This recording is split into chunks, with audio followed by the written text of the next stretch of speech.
विशेष कार्यक्रम के तहत पेश है आकाशवाणी लखनऊ समाचार एकांश की खास प्रस्तुति महाकुंभ 2025।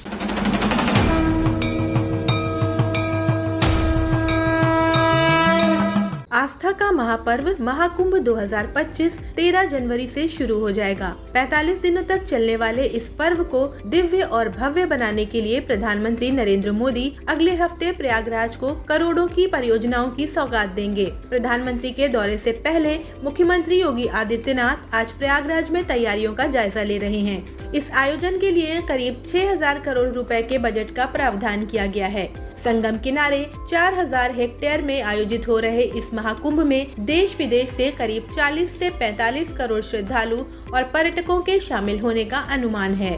महाकुंभ की तैयारियों का जायजा लेने के लिए प्रदेश के आला अधिकारी कुंभ को लेकर तैयारियों और सुरक्षा व्यवस्था की लगातार समीक्षा कर रहे हैं। मुख्य सचिव मनोज कुमार सिंह ने बताया कि महाकुंभ 2025 के लिए परियोजनाओं का काम 15 दिसंबर तक पूरा करने का निर्देश दिया गया है।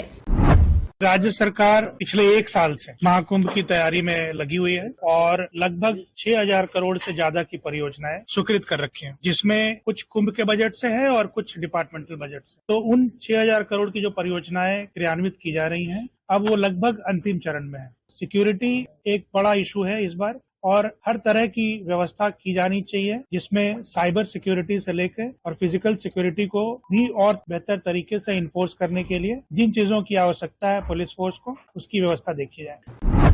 इस महाकुंभ में विदेशी पर्यटकों को अनोखा अनुभव देने के लिए पर्यटन विभाग टेंट सिटी तैयार कर रहा है। उत्तर प्रदेश पर्यटन एवं संस्कृति विभाग के प्रमुख सचिव मुकेश कुमार मेश्राम ने बताया कि इस टेंट सिटी में 2,500 से अधिक टेंट लगाए जा रहे हैं। इसके साथ ही प्रयागराज में करीब 2,000 होम स्टे भी विकसित किए जा रहे हैं।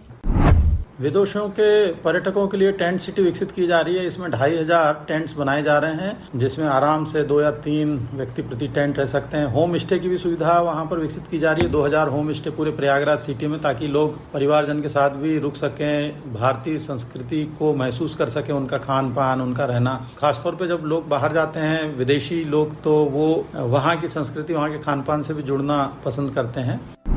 संगम के साथ ही यहां आने वाले श्रद्धालु वाराणसी और अयोध्या का भी भ्रमण कर सकें, इसके लिए इस आध्यात्मिक सर्किट के लिए खास पैकेज तैयार किए जा रहे हैं।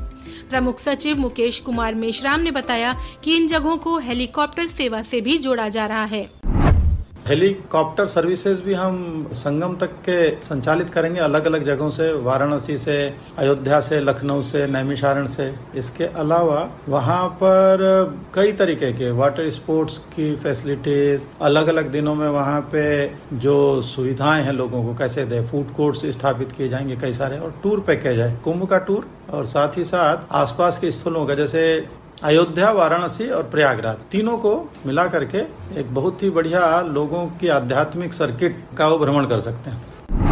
माना जा रहा है कि ये महाकुंभ 2012 में हुए महाकुंभ से करीब 3 गुना बड़ा होने वाला है। ऐसे में मेले की सुरक्षा को लेकर भी खास इंतजाम किए जा रहे हैं। मेले के दौरान जल पुलिस के लिहाज से 4 जोन का सुरक्षा घेरा बनाया गया है। यहाँ कुल 10 कंपनी पीएसी, एसडीआरएफ, एनडीआरएफ के अलावा 700 नावों पर रक्षक तैनात किए जा रहे हैं। पुलिस महानिदेशक प्रशांत कुमार ने बताया कि महाकुंभ के दौरान सुरक्षा को लेकर इस बार 51% अधिक सुरक्षा कर्मी तैनात किए जाएंगे। हमारी जो तैयारियां हैं वो लगभग 40 से 50 करोड़ लोगों को रिसीव करने की है और सारी व्यवस्थाएं शासन के विभिन्न विभागों के द्वारा और पुलिस विभाग के द्वारा भी उसी हिसाब से की जा रही हैं। हमारा जो पुलिस का व्यवस्थापन है पिछले कुंभ के अनुपात में 51% ज्यादा मानव शक्ति हमने दिया है और जो हमारे अंतर्राष्ट्रीय बॉर्डर हैं प्रदेश के या अंतर जनपदीय बॉर्डर हैं, हमारी चेकिंग वहां से शुरू होगी और उसके बाद से जोन्स की लेवल पे चेकिंग होगी, फिर डिस्ट्रिक्ट के लेवल पे चेकिंग होगी। वहीं प्रदेश सरकार महाकुंभ को स्वच्छ और पर्यावरण अनुकूल बनाने के लिए भी प्रतिबद्ध है। इसके तहत सिंगल यूज प्लास्टिक पर प्रतिबंध लगाने के साथ ही प्लास्टिक बाय बैक अभियान और जागरूकता अभियान को एक साथ चलाया जा रहा है।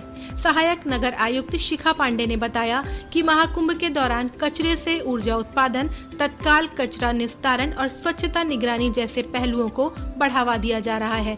सरकारी मशीनरी के साथ साथ इसमें जन सहभागिता के लिए भी योगदान हेतु प्रोत्साहित किया जा रहा है। कहीं भी रहने वाला व्यक्ति कुछ ना कुछ तो कूड़ा जनित करेगा ही, चाहे वो सूखा कूड़ा हो, गीला कूड़ा हो। तो हम स्वच्छ पांडाल एक कार्यक्रम चला रहे हैं, जिसमें कल्पवासी जो भी रहेंगे वहां तक हमारे वॉलेंटियर्स जाएंगे और उन्हें डस्टबिन में कूड़ा डालने और कूड़े वाली गाड़ी को कूड़ा देने के लिए प्रेरित करेंगे। साथ ही वहां पर हम 15 मशीन लगा रहे हैं, जिनसे क्लॉथ बैग बेंडिंग मशीन लगा रहे हैं, जिनसे थैला निकलेगा और ज्यादा से ज्यादा कपड़े के थैले के इस्तेमाल के लिए हम प्रेरित कर रहे हैं। महाकुंभ को लेकर प्रयागराज के स्थानीय लोगों में भी बहुत उत्साह है। यहाँ के लोग महाकुंभ को लेकर किए जा रहे विकास कार्यों से बहुत खुश हैं। मेला क्षेत्र में रहने वाले अभय त्रिपाठी का मानना है कि उनके क्षेत्र में होने वाला विकास अद्वितीय है। हम स्वयं जो है कुंभ मेला क्षेत्र में ही रहते हैं और मेरा आवास भी यहीं पे है और मैंने देखा है विगत 6-7 महीनों से जिस तरीके से महाकुंभ को लेकर के तैयारियां चल रही हैं, यहाँ की नाली, पानी, बिजली, सारी व्यवस्थाएं जो है अपने आप में जिस गति के साथ कराई जा रही हैं, निश्चित ही ये अपने आप में अद्वितीय है।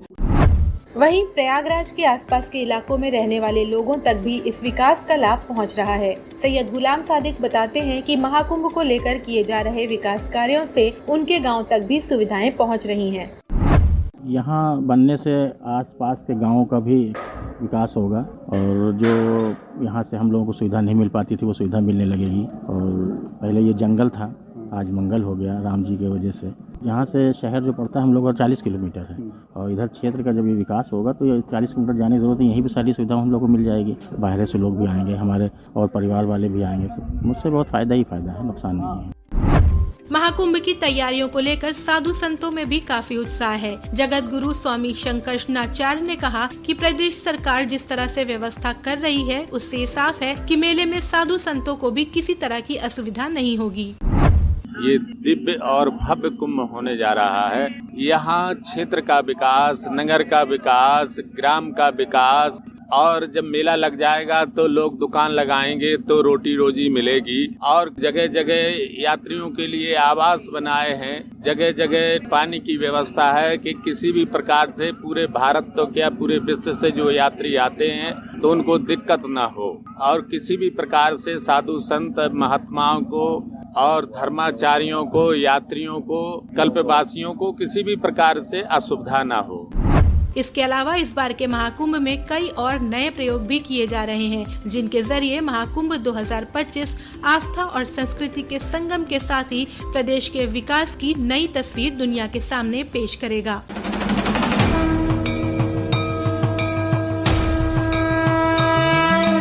विशेष कार्यक्रम के अंतर्गत अभी आप सुन रहे थे आकाशवाणी लखनऊ समाचार एकांश की खास प्रस्तुति महाकुंभ 2025।